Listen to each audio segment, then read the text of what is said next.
Hey guys, welcome to Let's Talk, episode 9. It is September. Football's back, baby. Football is back. Let's talk about the NCAA first. We'll get to the NFL, some NFL news, and then, of course, we'll talk about some music stuff like we always love to do. I'm going to start out 2 weeks into NCAA football, and we've seen some shocking results. And we've seen some very predictable results. Colin, what have you taken away from 2 weeks of college football? Oh, man. I mean, first off, I love the playoff system. I think this year you really see the playoff system expanded to 12. You see the benefits of it. The fact that you have these marquee games. I was worried that they're going to lose their prestige, the marquee games to some extent, thinking, okay, well, they don't matter as much because if you lose one, or if you lose one, you're still okay. But I feel like it's been the opposite. I feel like it's been a pleasant addition. In terms of what has really stood out to me on the positives, I mean, Texas is really good this year.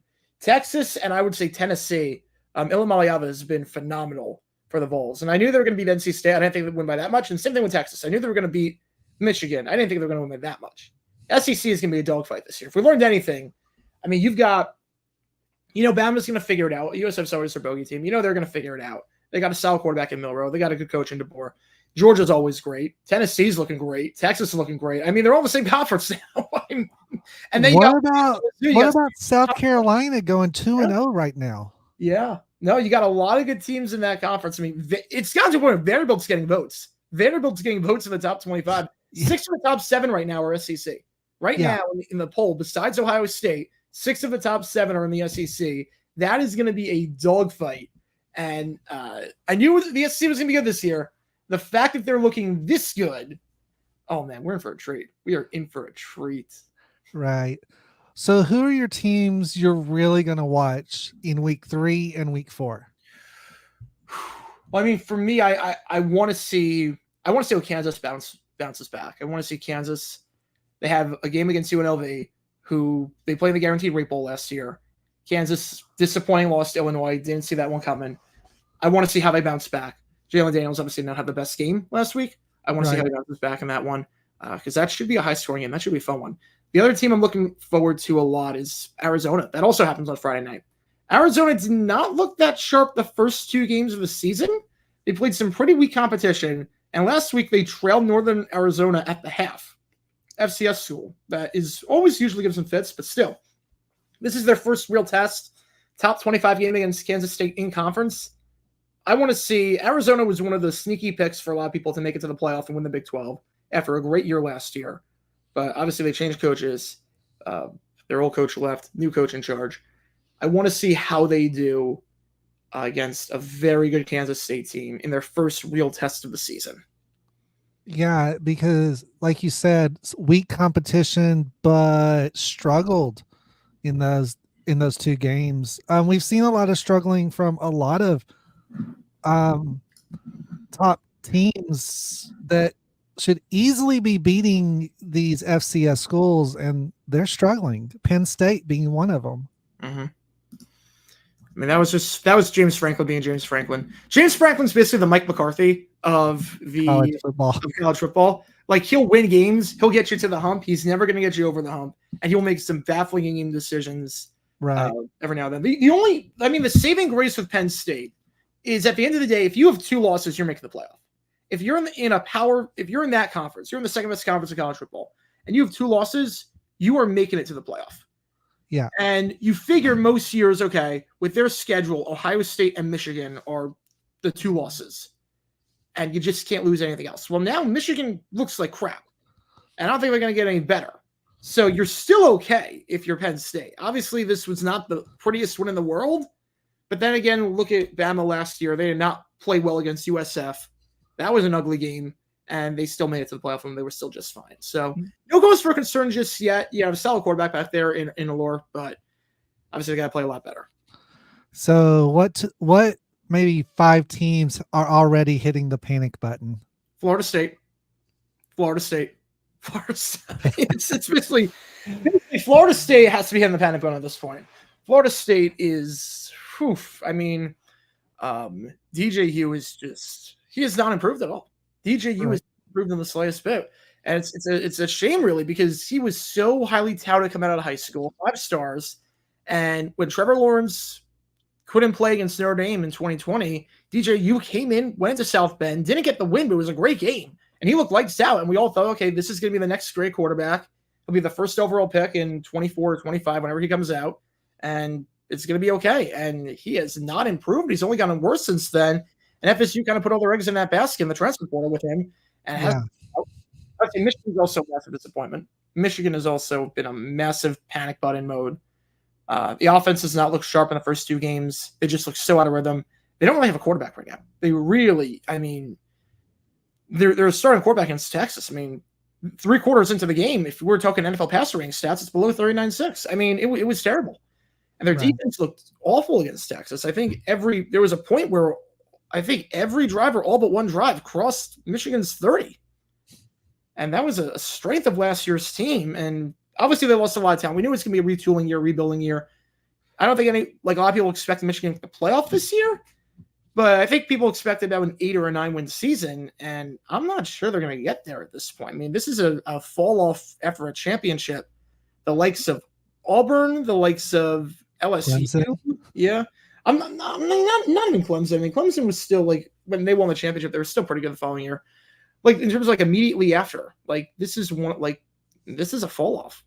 Yeah. The other team that I have in the panic button, if I have to pick 3, I would say Florida. I would say we'll get to Florida in a bit, but right. Is Baylor sitting at a spot where they can say we're not hitting the panic button yet, but a couple more losses and we are? Yeah, Baylor, no one expected them to beat Utah, and everyone expected them to beat Tarleton. I think everyone expected they'd be 1-1. Right. I think if you're not 3-1 after the first 4 games, yeah. If you're not 3-1. Especially with Air Force being your next opponent. Yeah. Although those teams are always interesting to play middle of the season because it's one play the triple option, but you never see the triple option for any other team really. So it's an entirely different game plan. Your secondary is kind of useless against one of those military teams.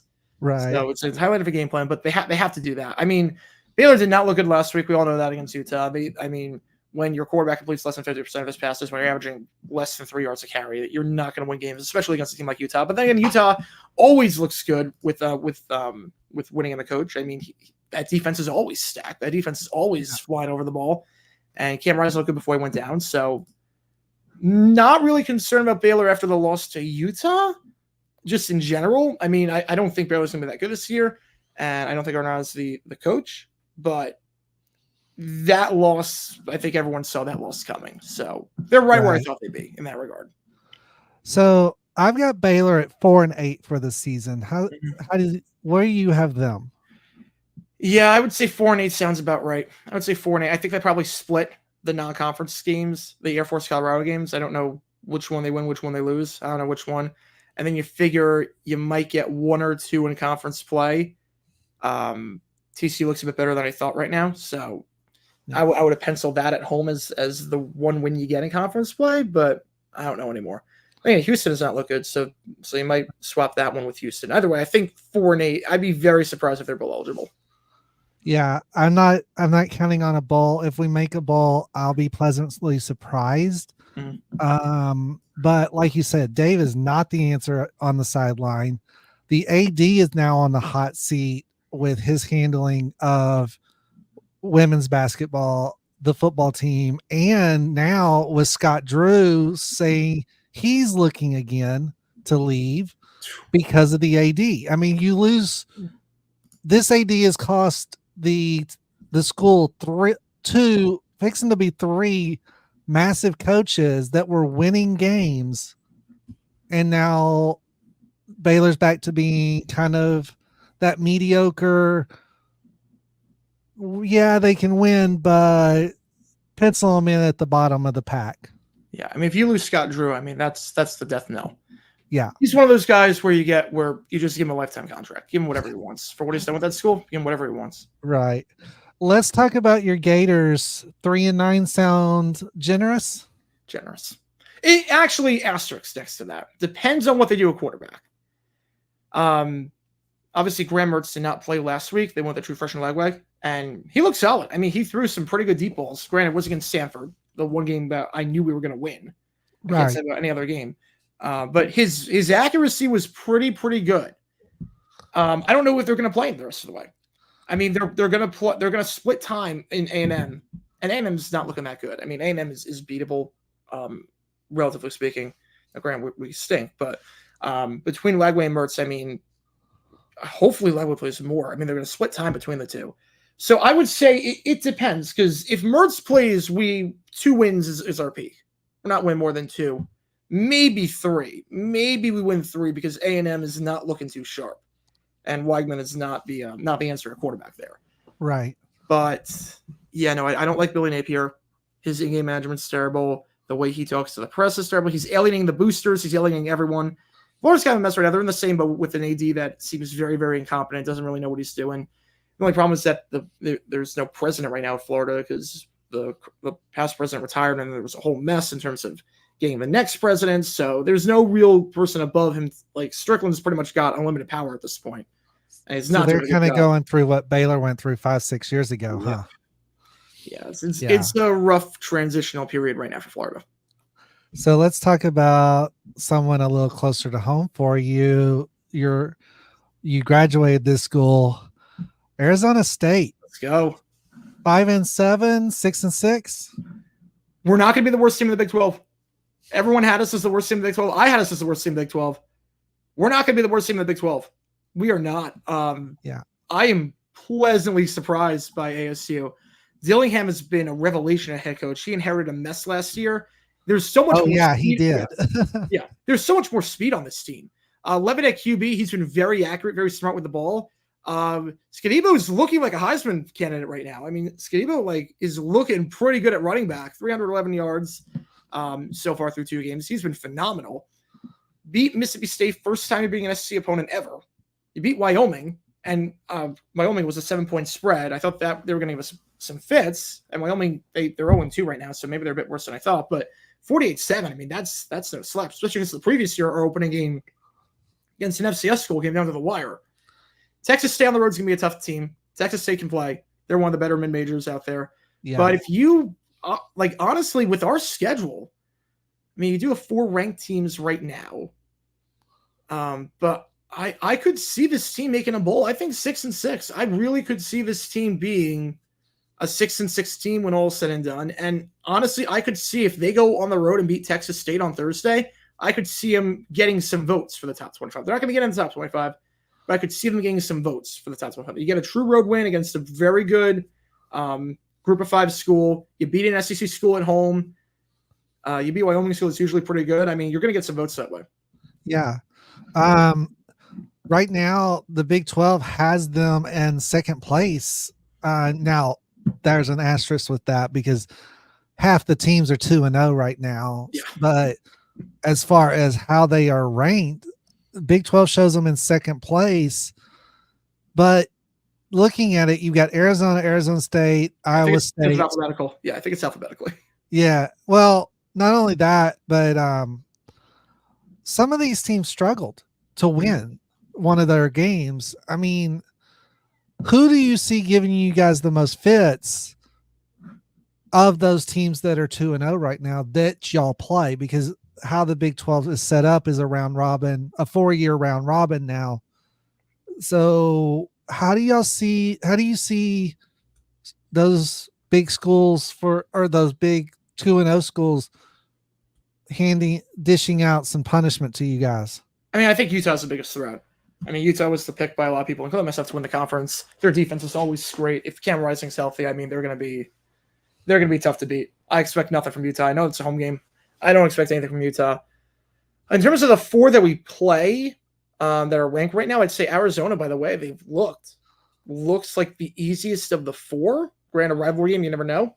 But right now, if I had to rank the games in terms of confidence, in terms of best chance of winning to least chance, I would say Arizona, Oklahoma State, Kansas State, Utah. Yeah. If we go 1-3 in that would be pretty all right with me. Right. Where do you see? So let's talk first about the Big 12, then we'll jump to the SEC. Your top 5 teams in the Big 12. Who's going to be the top 5 come midseason when they really start amping up the talk about the playoffs? I'm going to say Utah. I think Kansas. I'm going to say Oklahoma State, UCF, and Kansas State. And your middle 6, because we have 16 teams. Right, middle 6. I'd probably say ASU might be in that middle 6. ASU might be in that middle 6. They're not going to be 6, but they'll be in that middle 6. I would say BYU, Arizona, Tech, Iowa State, and I said BYU already. I would say Cincy. Cincy. See, I had Cincy in my bottom 5. Yeah, Cincy or West Virginia. I'm torn. Yeah, Cincy and West Virginia are toss-ups to me. They're like, okay, you're gonna come in that middle group, but where you land is gonna be weird, probably dependent on someone else. And then that leaves the bottom 5. I know you got Baylor in there. Houston definitely at 0-2 right now. Who are your other 3? Who's left? Who do I have left? I had Houston, TCU, and Colorado. Colorado's gonna be dead last. Colorado was a mess. Colorado was an absolute mess. Deion can't coach. I mean, that team's a joke. His son can't play quarterback. I mean, he's athletic. I mean, there are traits there you can work with, but he's too much of a head case. I mean, the audible out in the North Dakota State game is enough for me to be like out on him. If I was never in on him, but it's enough for me to be out on him completely. Would he be better off in a different position? Due to his athleticism versus his mental capacity as running the offense? I could see him. I mean, I don't know. I mean, he's got a good arm. Maybe wide receiver. I don't know. He'll never switch. I will say Travis Hunter's legit. Travis Hunter's 100% legit. Travis Hunter will be the first non-quarterback taken in this class. Travis Hunter is legit. Yeah. But other than him, I mean, Moon's all right. But other than that, I mean, I don't know who they have on that team. I don't know who they have that's taking anywhere.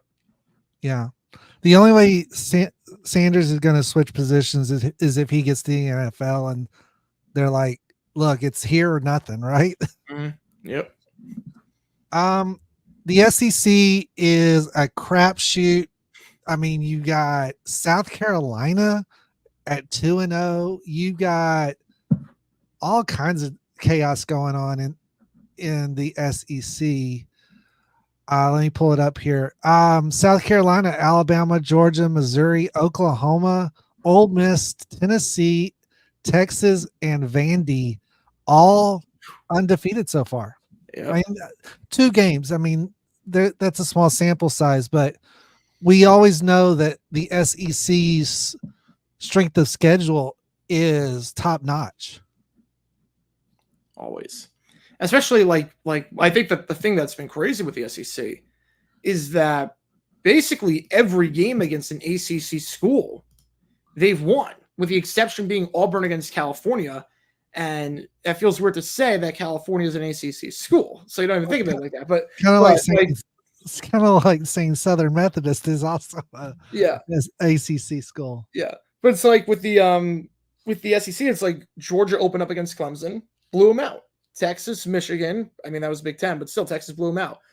Tennessee, NC State, top 25 matchup against ACC school, and Tennessee blew it out. Like, the ACC has been very disappointing. Like, there's a chance that if Miami does not do what they're supposed to do, that a group of 5 team will be one of the top 4 seeds and get a first round bye.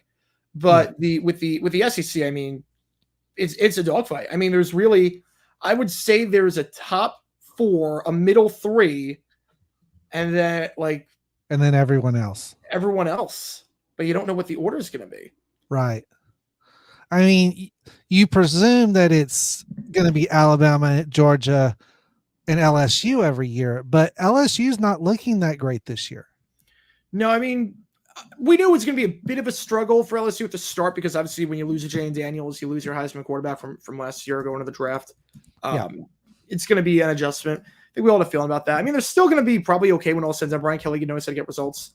But I think right now, I mean, Georgia's picking up right where they left off. Texas is looking great. Tennessee looks phenomenal. And Alabama, I mean, I'm not betting against Bama anytime soon. Right. I mean, even with the new coach. Yeah. We see in Michigan what happens, what can go wrong with a new coach. Yeah. And we see with Bama what can go right with a new coach. So yeah, I think the only thing with the SEC right now, the biggest question mark for me is, can Oklahoma figure it out? Yes, they're 2-0, but their offense has looked awful. They barely scraped by their last game. Probably should not have. Barely scraped by. And the first game, I mean, against Temple, one of the worst teams in the FBS. I mean, they put up 52, but it was so misleading. It was so misleading how they put those 52 points up. Their offense did not look good in that whatsoever. Right. I mean, Venables knows how to coach a defense. We all know that. But offensively, they are in some serious trouble going forward. Yeah, I mean, the quality of play seems to not be there this year. No. Whereas before, it seemed to always be consistent. They were consistently always good, and they seem to have dropped off this year. Oh, yeah. I brought this up because if you would have had dumb decisions at the time, this would have been on the dumb decision list immediately. Back when Baylor won their first Big 12 championship, they beat Oklahoma at home on a dumb decision. Baylor was it was tied game. Baylor was just going to take it into overtime. Oklahoma calls a timeout. RG3 bombs it to the end zone. Baylor wins. It's like, you shouldn't have called the timeout there. Especially in like college where you get the ball in OT. Right. It's not like the NFL where it's like, okay, like we want to try and get a possession potentially. Yeah. Like that doesn't make any sense for that. Yeah. I know you'll go look into that Oh yeah. now. Oh yeah. Let's talk NFL because that's the hot topic Oh yeah. of the week. Let's start with the Jags. Now, full disclosure, and I think we can get the link in the chat. Mhm. If you want Colin's full take on the Jags game, go to his channel and go to JG9 News and watch the week 1 rant. Yeah, heartbreaker. But we're gonna look at the good, the bad, and the ugly here.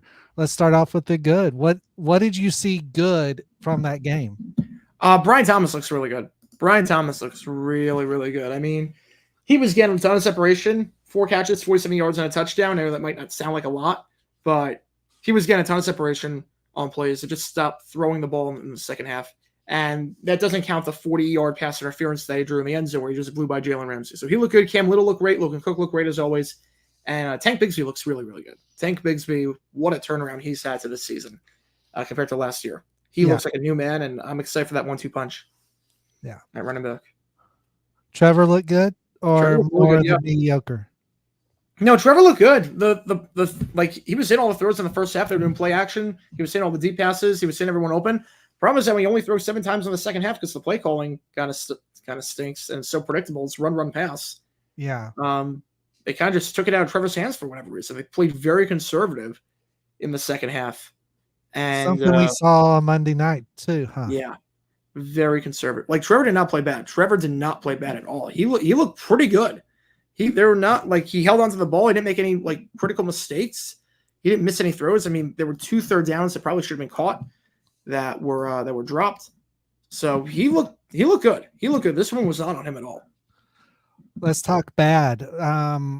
Now, not sure if you put the fumble in the bad or the ugly spot, but ETN didn't fumble at all last year. He was solid as far as ball handling and all of that. Did the fact that this was punched out kind of relieve him of some of the blame for the fumble, or is it still all on him? I mean, it was a great punch out. It was a great punch out, but still, you got to hold on to the ball there. You got to hold on to the ball, especially because that was the game. Yeah. That was the ball game. I think he broke a tackle. And at that point, he thought he saw daylight to the end zone. And he just got a bit He got caught. Yeah, got caught. He got caught. Yeah. And because the guy was coming from the side, he was not going to get tackled before the end zone. The only way if he did get tackled, he's going to go in the end zone. Yeah. Yeah, there was no way he was getting tackled before the end zone. Like, I thought for sure it was going to be a touchdown. As soon as he got into the second level, I knew it was going to be a touchdown. Yeah. And it would have been if he held onto the ball. It was just one of those, like, great defensive plays by Holland, but it's one of those plays that cannot happen. And the sad part is that was the ball game. Right. I'm 100% confident that was the ball game because you scored that touchdown. There's 17 minutes left. It's 24-7. Your defense is playing lights out. Even if Hill gets that insane catch that happened right after that. Yeah. I think he wouldn't. I don't think he would. I think they're calling that play on first down. Because what every team does after a turnover is they take a deep shot down the field. They sense blood in the water. They go for the kill. Right. They go for the kill shot. Whereas if they would have been first down after a kickoff, they might not have taken that shot. No. Yep. Yeah. So I'm very confident that they would not have called that play and that would not have happened and all that. But I think the encouraging part from this game for me is that we look better than a lot of teams that won. And obviously it doesn't count for anything in standings, but right. We look better than a lot of we looked pretty solid, relatively speaking. Like this is a completely different conversation if ETN just holds onto the ball. Right. Completely different combo. And of course you get hazed a little bit by one of your mini fans. Summer kind of hazed you all night. I didn't read the chat. I don't read the chat during the Jags rap. So whatever was happening. No, she was hazing you the whole night. I mean, during the game and everything. The chat flies the chat flies so fast. It's like you can't even see anything half the time. Like I only really got a chance to dissect the chat during overtime when it's like it's thinned down a bit. Yeah. Everything else, like I just like read on autopilot. So like fights are like breaking down the chat. I have no clue what's going on. I'm like, any other bad out of this game? I would definitely say Press Taylor. I would say Press Taylor as a play caller. I don't know why we took the game out of Trevor's hands. I don't know what the play calls were. The 3rd and 1, the 4th and 1 play where it was run to the outside at your own 30. I'm fine going for it, but not that call. And the 3rd and 1 where you line Tank Bigsby up as a fullback when he's not a fullback, and you give the ball to Bigsby. Like I get if you give it to ETN. 3rd and 1, give it to ETN. Bigsby's line of fullback and he blocks. Like I get that, but why would you eliminate one blocker when you don't have to? And like give it to I'm fine like fullback dive if it's a fullback. He's not a fullback. We don't have a fullback on the roster. So like Russ Taylor got way too cute. If it's Derek Watt, great. If it's not Derek, if it's ETN, what are we calling, right? Yeah. Yeah. And of course the ugly, we covered the fumble, but anything else super ugly about this game? I mean, the officiating was good. The officiating was pretty solid all the way around. One of the best of the game. Except for one thing. There was one thing, and it didn't matter in the end. It didn't matter because the Jags scored a touchdown on the play. But there was it was 3rd and 2. And we got called for false start on Cam Robinson. Yeah. So back it up 5 yards. It was the right call. They backed it up 6 yards. Oops. They misspotted the ball. So it was 3rd and 8 and not 3rd and 7. And it didn't matter because Brian Thomas scored a touchdown on that play. But still, it's like, how do you misspot the ball on a 5-yard penalty on a dead ball? In the end, it worked out great. Yeah, it worked out. But it's like, how do you give me the extra yard to play with? Yeah. It worked out. Like, what? Before I move on. Oh, shoot. Fire alarm. Hang on. Hang on. I'm not leaving. I'll just mute you for a second. I'll go ahead and say what I was going to say. Before we move on to your predictions for the Jags, I will say that the officiating this weekend was hit and miss.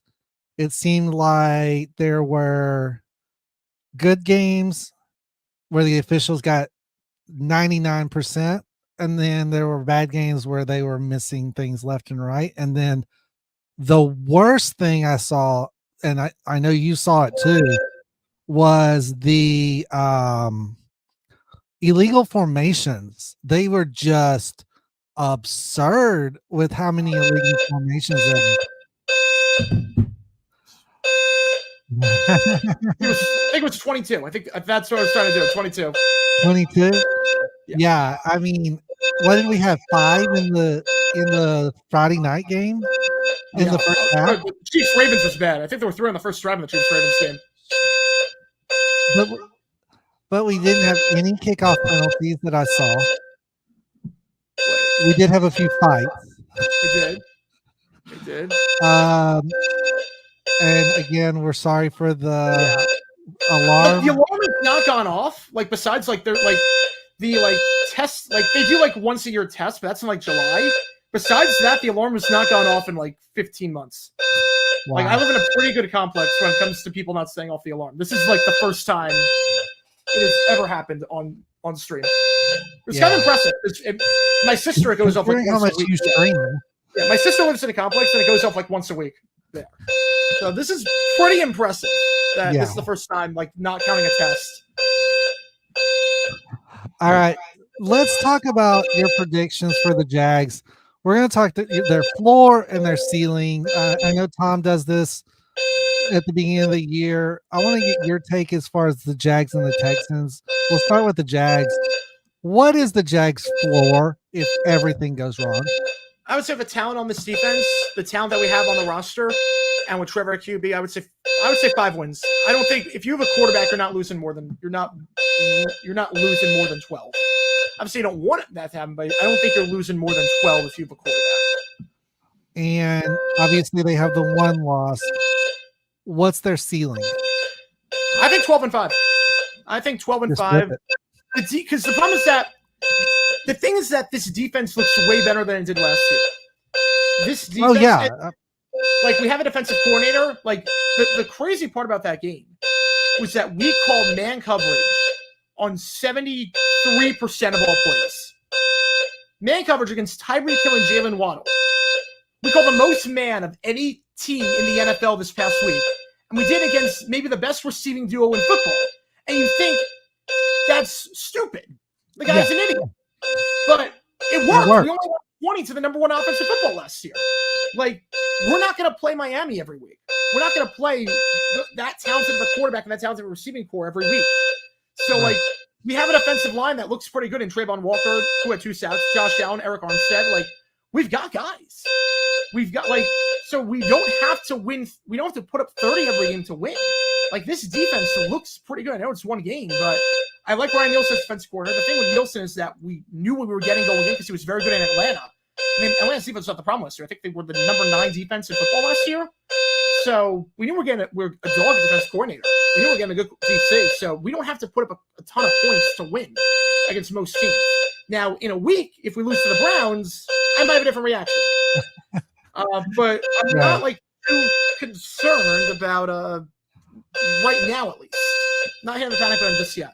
Speaking of the Browns, are you surprised at how bad they looked against Dallas? Yes. I'm not surprised by their offense because I've never believed in Watson since he went to the Browns.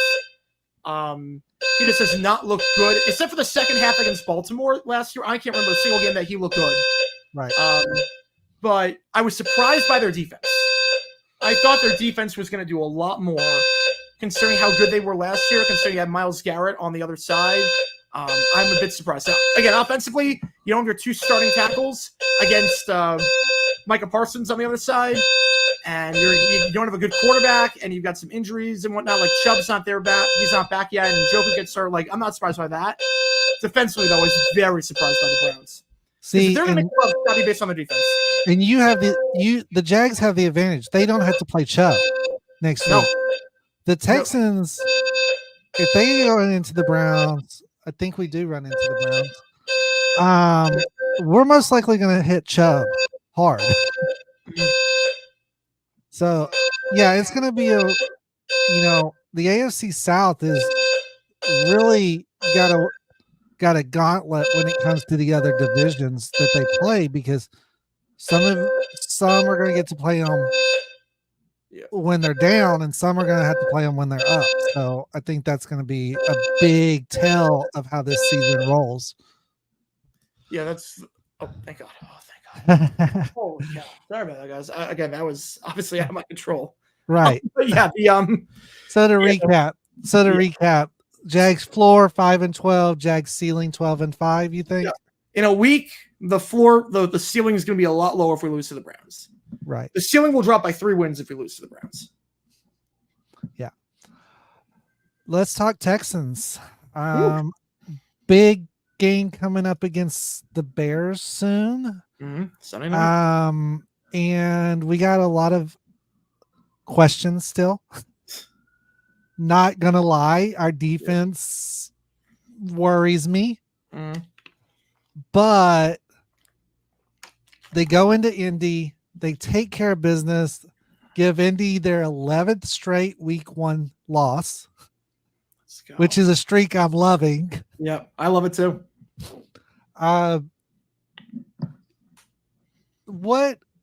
What can you say about this game? I know it was on at the same time the Jags game was on. I was watching it, yeah. And you're more you keep your focus on the Jags game a lot more. Yep. Is the South going to run through Texas by what you saw by this game? Yeah. Oh yeah. No, I think if you look at it for the Texans, obviously it's tough playing the Colts week 1 because Anthony Richardson, you don't have a whole lot of film on him, and he's so athletically gifted. I mean, look, the 1 touchdown that the Texans allowed, the 1 touchdown, the big one. Right. You can play the perfect defense. That was one of the top 5 throws I've ever seen in my life. And I've watched a lot of football. Besides Randall Cunningham against the Bills in 1990, I can't think of a throw off the top of my head that was better than that. Like, you cannot play better defense. Sometimes you can play the perfect defense and get beat by that play every time. Yeah. I mean, there are 2 guys on the receiver. It was a dot. Richardson was falling down. He stumbled. He couldn't even step into the throw and just deliver a 70-yard dot in the air. Like that's a fluke. Not a fluke in terms of like Richardson like being athletic. We all knew that, but like defensively, that's one of those. There's nothing you could do. Right. So you can't blame the Texans defense for that. I think the encouraging thing for the Texans was that I was very concerned about the Joe Mixon trade because I was like, he's on the decline. He's past, I think, 1,500 career carries. So that's usually where running backs completely fall off, especially a guy like Mixon, who's not good best to begin with, but he looked very good. Now, obviously, you don't know how long it's going to last for a whole season, but he was very, very surprisingly good. He was the most pleasant surprise for me of any of the players in week 1. The fact that he ends week 1 as the league leader in rushing yards, I did not see that coming. Mixon kind of worried me when they decided they weren't going to return Singletary and they were going with Mixon. It was like, what are you guys doing? Singletary was phenomenal. And I think they dodged a bullet with this one. I think they dodged a bullet with picking up Mixon. He might be on the last run of his career, but I think he's the right guy for this offense this year. Yeah, this year at least. I mean, he's got a pretty large contract. So yeah, I think he's got a 3-year deal there. So we'll see if it lasts. I mean, he's the kind of guy that he might only have one more year to tank, but I mean, you might as well go for it. I mean, the window's now. The window's now. You might as well go for it. Exactly. Let's talk about the goods. Stroud looked good. Mixon looked good, obviously. The line, okay, they had some issues, but I think overall offense, we played good. Mm-hmm. Defense has some holes that we need to address, in my opinion, but our secondary, again, other than the fluke play, our secondary held up. So I think that the good of this game is overall, we played a complete game. We just let them score a little too much. Yeah. It's kind of like us last year when we played the Colts week 1. Right. Kind of like us to some extent. Very similar. What would you say? What would be your bads out of this game? Bads out of this one? I mean, there are going to be mobile quarterbacks. There are going to be mobile quarterbacks in the NFL besides Richardson. They're going to have to play. Caleb Williams especially next week. And every time Richardson got outside and he got room to run, it was like they had no answers. Right. It took the secondary to kind of reel him in. Yeah. And especially going up against a guy like Caleb Williams next week in Chicago, or against Chicago, I should say, going up against a guy like him. Rookie quarterbacks, a lot of the time, what they'll do is they'll duck and run way too quickly. They'll go way too quickly. They don't go through the reads because they're used to the college speed where they can just run around everyone. But if you can't stop the quarterback run, they're going to keep doing it. Which is why Mahomes has so much success. No one can stop his butt. Yeah. So, like, even if Williams doesn't go through the reads all the way next week, based on how they played Richardson, he's still going to have room to run. Right. Yeah, it did seem like they were playing a little soft on containing him. Anything ugly from the game you saw? I mean, besides the end of the first half, I don't know what the heck that was. I don't know what the heck the referees are doing there. That would be like awful clock management if it was anybody's fault. It was anyone's fault, but the referees just. I can't blame a coach for not knowing when, not managing the clock properly with timeouts. If he calls timeout and the ref doesn't give it, and then no one knows how much time's on the clock. Yeah, I think you need a new series. Stupid refs. Yeah, and we have that. We had the whatever the heck the Cowboys Browns thing was, where no one knew the down. We had the Jaguars Dolphins, where they marked it 6 yards back instead of 5. I mean. We're so back. Football is so back. I love Tom's reaction at the end of every team's reaction. He always does the ref. And he's like rotating his arm. Man, my arm's sore. And then backs it up backs it up a day later with the script writer. The ref's late, and he's like, "Well, I guess I'm off script." Yeah. I thought for sure there's going to be an illegal formation somewhere in there. I thought for sure he was going to do an illegal formation somewhere. That was such a good reaction. Oh yeah. Oh, and yes, as you can tell, both of us are fans of Tom Grossi. yes. His pursuit for $1 million. I'm loving the end of his videos because he's using the Texans to threaten. It's so funny. What is the floor for the Texans this year? I would say 9-8. I would say the floor is where we were last year. I mean, it got better this year, and right. Stroud looks great. I mean, Stroud's going to be no issue whatsoever. I would say the floor is above 500. Yeah. Ceiling? 13. You're expecting those couple of really tough games to come down to the wire, aren't you? Yeah. Yeah, I would say anywhere between 9 and 13 is where I'm expecting the Texans to be. Probably realistically, probably somewhere around 12 and 5. Yeah. I have them at 13 and 4 as far as what I've got them for, but yeah, it kind of depends on how they play some of the mobile quarterbacks as to how they're going to survive. Yep. The defense is really got to tighten up. Like I said, offense looks great. I think we need to tighten up our line, but offense looks great. Defense is where we need improvement right now. So over the weekend, we had some interesting things happen.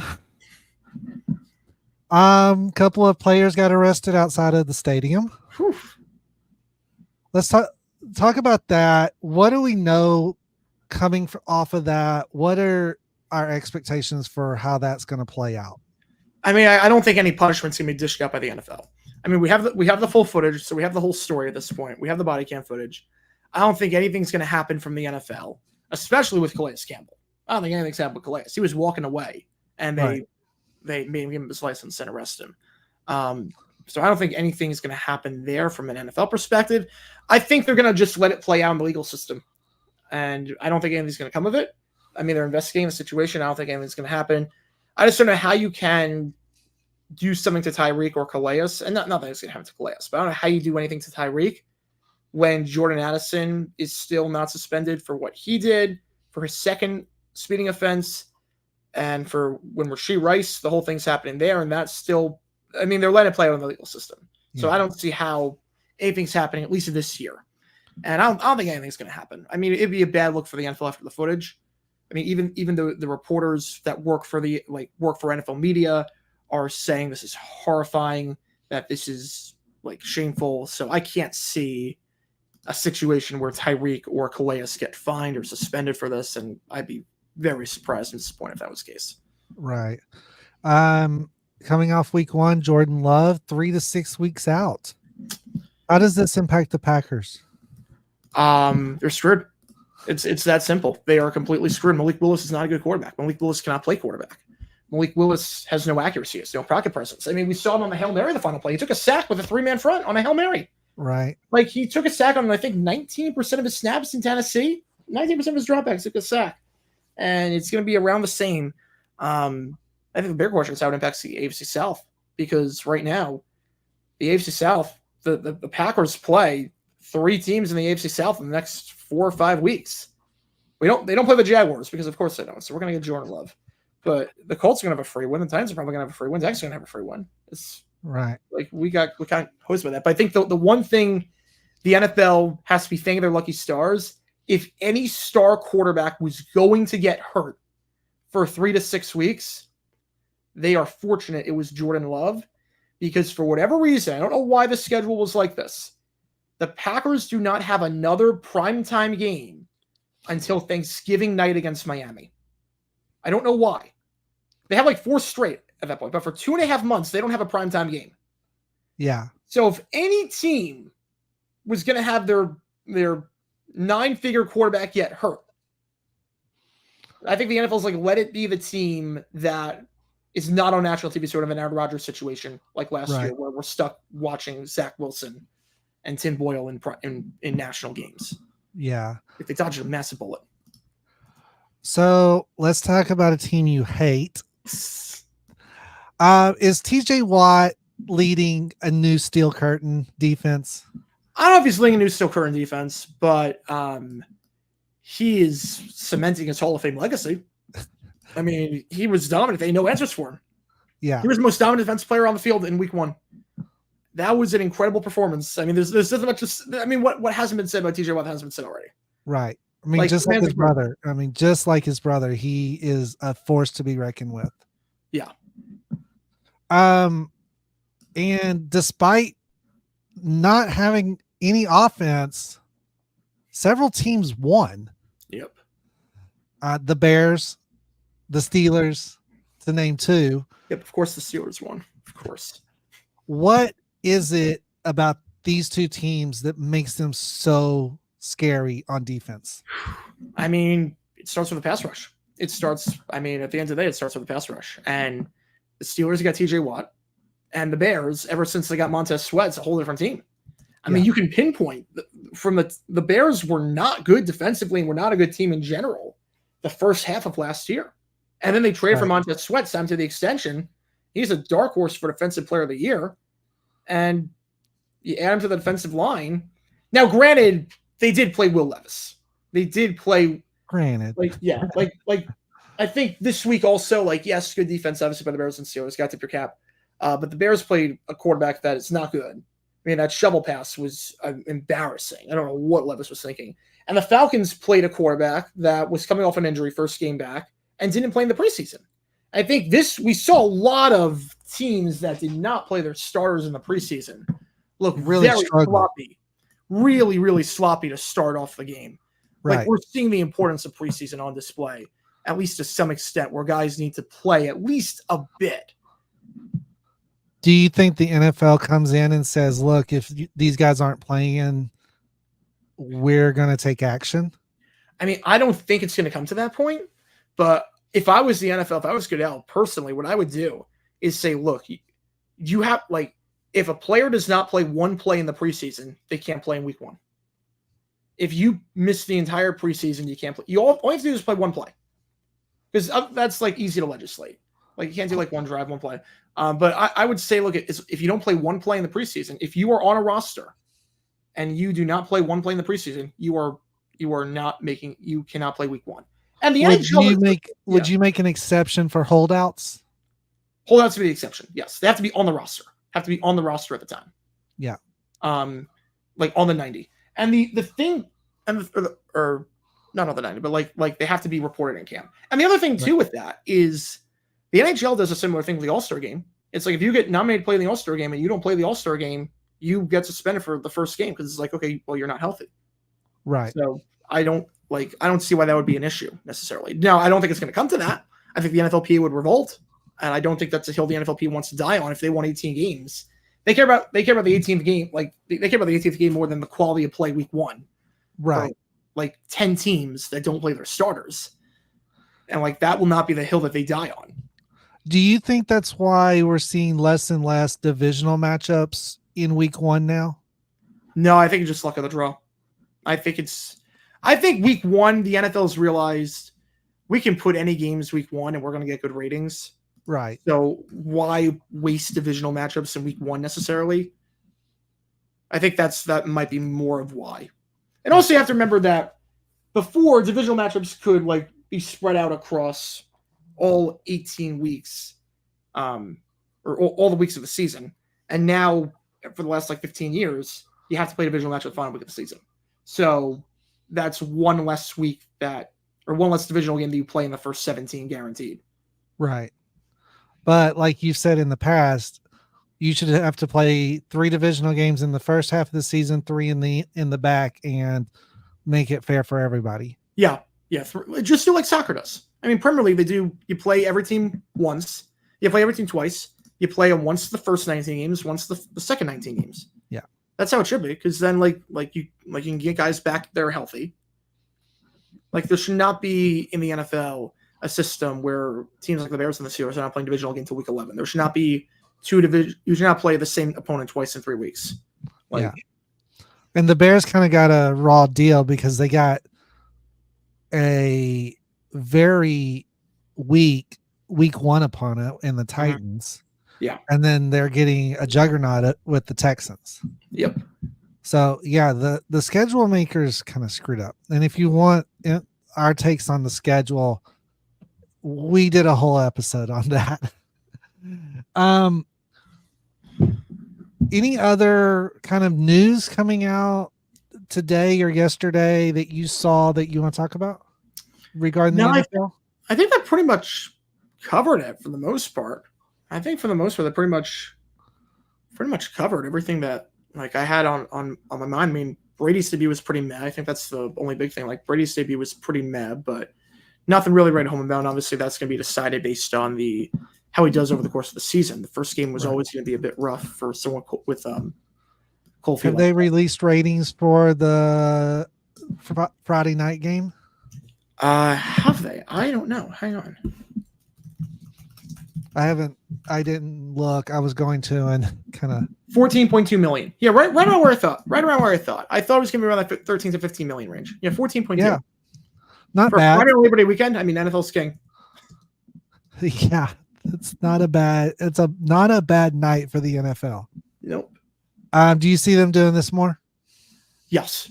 Yeah, I think the schedule works out that way. They're going to do a Friday night game going forward that won't interfere with the Sport Broadcasting Act of 1961. Yeah. International probably going to be where they go for that Friday night game. Yeah, to not interfere with high schools in the area. I would say that would make a lot of sense. And plus, the other thing is that if you play an international game like that on a Friday, like you can play anywhere in the world and it doesn't impact the bye weeks and impact the travel schedule.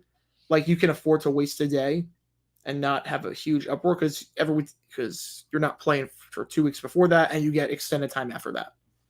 Yeah, I mean you're not playing. You're guaranteed not to play till Sunday. So right, like if you played in Brazil for like let's say week 6, well week 5 you play the game and then you got on a plane immediately after to fly down to Brazil. That's a 12-hour flight. Like you're wasting so much time and so much game prep and so much practice time, and it wouldn't be like good for the players and whatnot. Whereas if it was say Mexico City, it might not be as big of a challenge, right? Right. Even London's like a 5-hour flight for the East Coast, but Brazil's 11 hours. So you can't do it in the middle of the season. You have to do it. It needs to be the first game of the season. Yes. Yeah. So sports wise, we're wrapping up the MLB season. That's looking like a juggernaut in the NL, which I know you have a lot of interest in. Yeah. The AL, I just can't see how this is going to play out in the AL. Yeah. What's your predictions going into the last 2 months of the season? So last 2 weeks, I've got NL. We'll start with the NL. I've got Phillies winning the division. I got the Brew Crew, and I got the Dodgers winning the division. I got Padres, D-backs, and Mets. Mets play Braves in like one of the final series of the year. I think my bold pick is that the winner of that series will get the 5, the D-backs get the 6. I just don't trust their starting pitching. In the AL, I think the Yankees win the division, the Guards win the division, the Astros win the division, so that holds form. But the other wildcard teams, Orioles, I would say the Royals, and I would not count out the Tigers. I think the Tigers could overtake the Twins. I can see it. Any big changes you could see coming with some of these teams come off season? I mean, the Rockies are going to fire their manager. I mean, Black's been there for so long and they've done nothing. Right. The D-backs, bats have been hot, pitching's been mediocre. What's going on?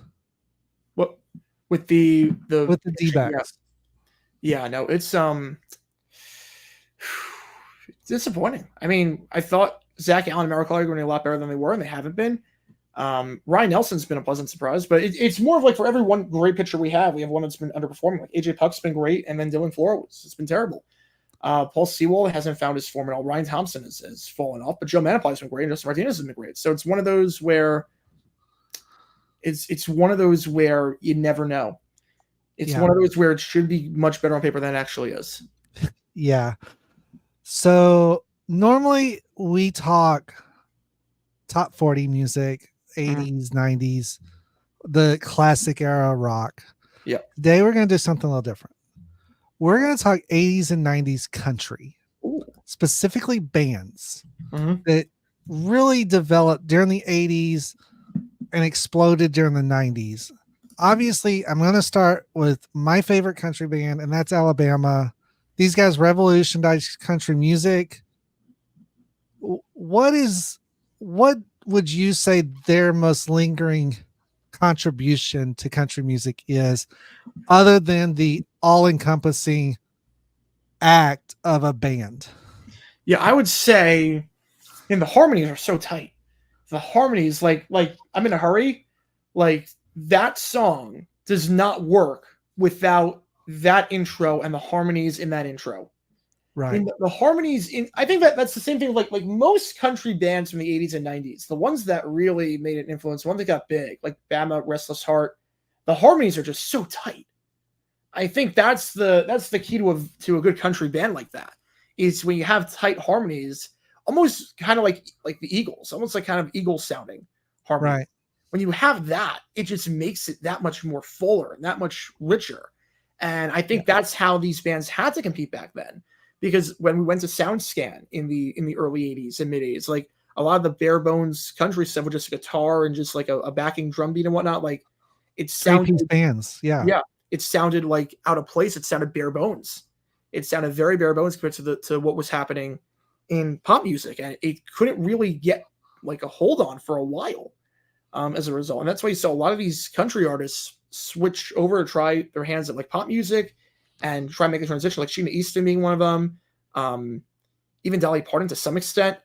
Yeah. And these, like the bands, they knew that the only way they could compete was we have to make that sound ourselves.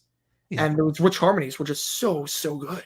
You start with to start with, Alabama was Randy Owens, his cousin Teddy Gentry, and their distant cousin Jeff Cook. And when you look at it, Randy and Teddy were the good old boy country gospel singers. And then you have Jeff, who was influenced a lot by Southern rock of the 70s. And then they find Mark Herndon, who is a rock and roll drummer at the time. And it just mashed so well. I think Mark's drum playing influenced a lot of their early music to be big. I mean, you see it now in the party songs that we get in country music, in the dance songs we get in country music. I think Alabama was doing that in the early 80s with stuff like mountain music and others, in that style of music. They were getting over with the hard rock sound with country lyrics and that country harmony that I think it's influenced generations since. I mean, you've got solo artists going on stage wearing Alabama t-shirts during their live shows. That's how big they are. Yeah. I mean, you can definitely tell the influence. Like, I think Zach Brown Band had to be influenced by Alabama. There's no way they're not.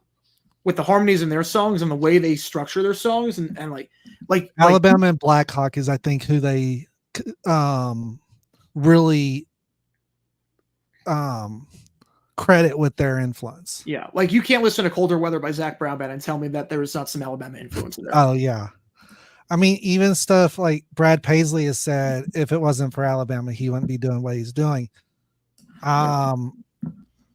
There's Alabama just blew up in the 80s, one artist of the decade for the 80s. And they really solidified that sound. And we still hear it today. Florida Georgia Line, Zach Brown Band, and so many others, you can really hear Alabama's influence. But at the same time, someone like Sawyer Brown, who had an interesting road to country music going through Star Search. Those guys had a very different approach, but they were very influential, more on the ballad side of things. What do you think? What do you think made them kind of the Alabama? They were kind of in Alabama's shadow, but they really stepped out on their, in front of Alabama at times. It's so tough when you do ballads. It's so tough because you have to toe the line so perfectly between being too cheesy and if it's too hard, it's not really ballad sound. And you can't and there's only so many different ways you can play like slow songs. Like you can have a very distinct style of playing fast songs. Yeah. Like with Charlie Daniels and whatnot. Like there's a very distinct like sound with bands that play fast. But every slow song, like when artists do slow songs, a lot of them have a tendency to sound pretty similar in terms of the instrumentation and everything. And that's where he did a great job sticking out. Like you could tell. I mean, Sawyer Brown had stuff like the George Jones remake, The Race Is On, but then they would turn around and do something. Trying to think of the name of it. The Walk. It's like where it goes through three iterations of a father and son walking down that road together. And that, some might say that's not a true ballad, but to me, that's the definition of a ballad, is telling that story and getting the listener invested in the story. What about Brooks and Dunn? I know they're technically a duo, but very revolutionary in their style. Very. I mean, they had their own unique sound too. I mean, they were so different with each song. I think that's the incredible part of Brooks and Dunn, is that they had so many different styles with each of their songs. Like they switched it up. Like you can't tell me like Boot Screw and Booting and Neon Moon are by the same artist. Or My Maria. Yes. Or like Ain't Nothing About You. I mean, like there's so many songs they got. I mean, they were revolutionary, and like their harmonies weren't anything revolutionary either. Their harmonies were not like it's not like Alabama. Like their harmonies, it's just basic harmonies that you hear in like the other songs from back in the day. Like there's nothing that like a studio musician couldn't do with the harmonies with there. But it's so like I can't describe it. Like Brooks and Dunn is just Brooks and Dunn. Yeah, and then you have Ronnie, who turns around and writes an amazing ballad, I Believe. Which is roughly based on a true story about him and an old man that lived in his area. And I love the last scene of that video because he runs back to the old man's house and the Bible's sitting there, the wind flips it to a page that's bookmarked with a photo that you saw in the beginning of the video. And it's like, dude, this just tears at your heart, but it's true life. As Trace Adkins says, it's songs about me. It's songs that it doesn't matter where the scars or the panic or whatever came from. Country music is songs about my life. Brad Paisley did the same thing with the song Country Music. It's these country music's not afraid to tackle those tough subjects. And I think that it really opens people's eyes when they hear that music, especially when they didn't grow up listening to that music. Oh yeah. I mean, I was lucky. I was born in the late 70s. I grew up during the 80s and 90s. I had a grandmother that had over, I think, 500, 600 albums from the 50s and 60s and 70s.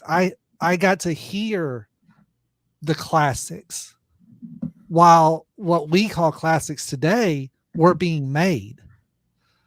And it's like, It doesn't matter if it's Nashville sound, if it's Southern rock, if it's rockabilly.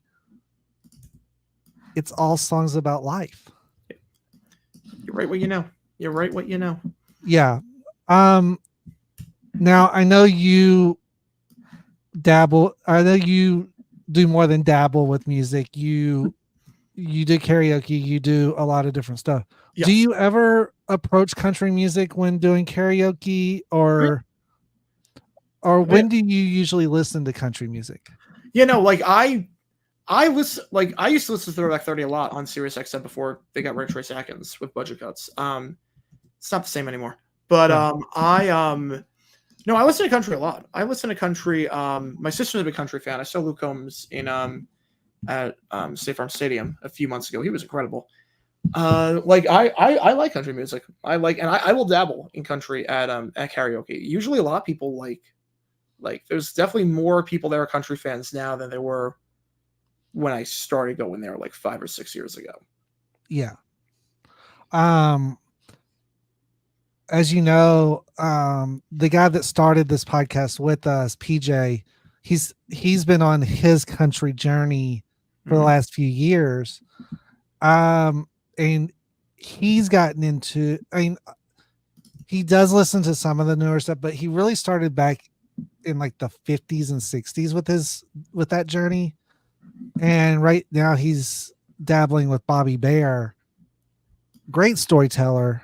But that era really has always interested me. I pull a lot of facts about that area, that genre of music, or not genre, that time capsule of music.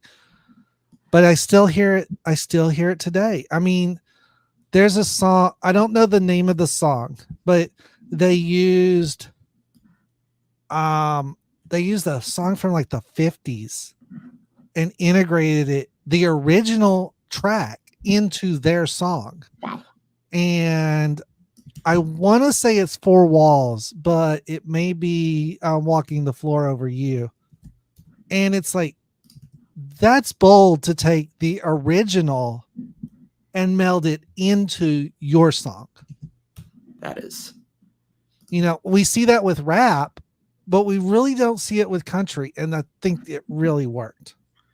Of course, country rap is now a thing. Yeah. I've not listened to that song before, but I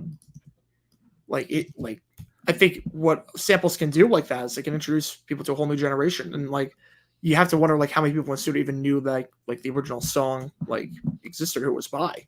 But it's going to introduce people to a whole new era like that. I always find that fascinating when people can take songs from years ago that are classics and rework them and make them their own while still paying respect to it.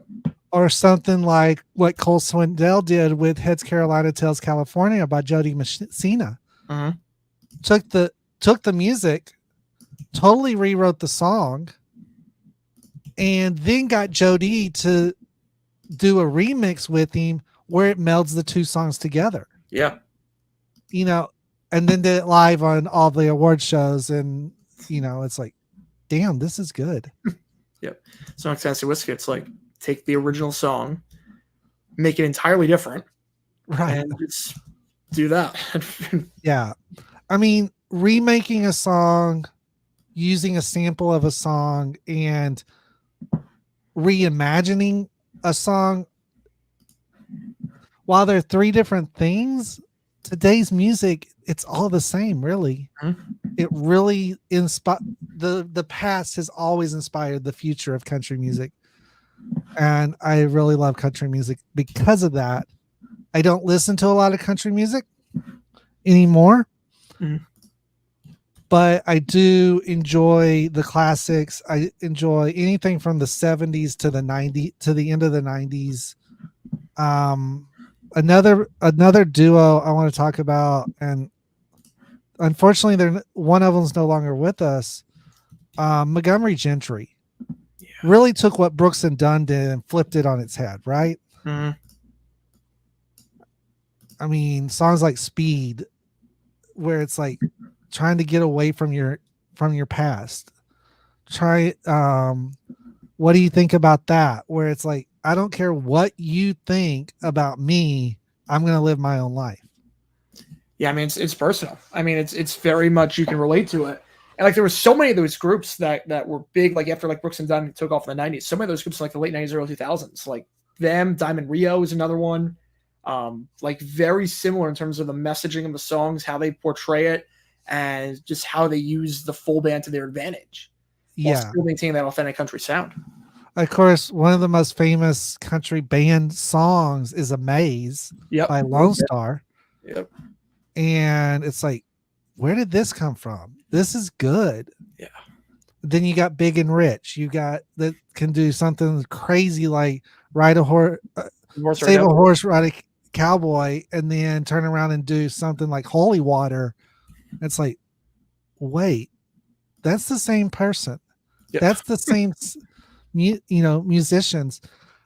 And it's totally flipped on its head. I mean, the party songs are still there, but the ballads are the glue that holds country music together.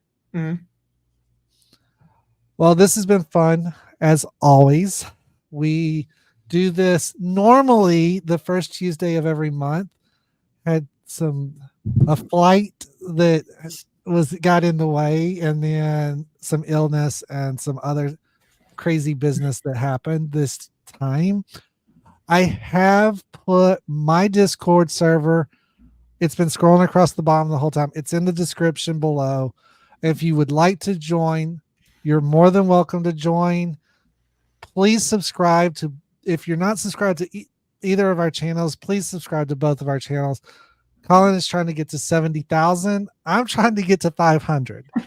So I stream daily. Colin streams 6 days a week, right? Pretty much. I mean, usually about every day at this point now with college football season starting. Right. Oh yeah, because normally you do college football on PlayStation on Tuesdays, don't you? Yes, usually, yeah. Yeah.